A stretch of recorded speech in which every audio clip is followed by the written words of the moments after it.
আজকে একটা প্রাথমিক সিদ্ধান্ত হয়েছে। জুলাইয়ের 1 তারিখ থেকে আমাদের কর্মসূচি শুরু হবে, কিন্তু মূল ইভেন্ট কিক অফ হবে জুলাইয়ের 14 তারিখ থেকে এবং এটা চলবে 5 আগস্ট পর্যন্ত।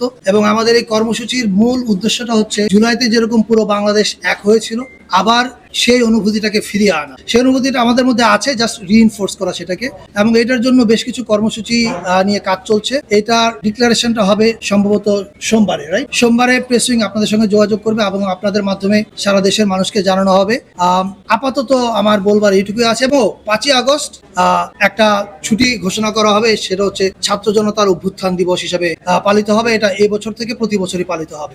5ই আগস্ট ছাত্র জনতার গণ অভ্যুত্থান দিবস পালন করার আজকে একটা প্রাথমিক সিদ্ধান্ত হয়েছে।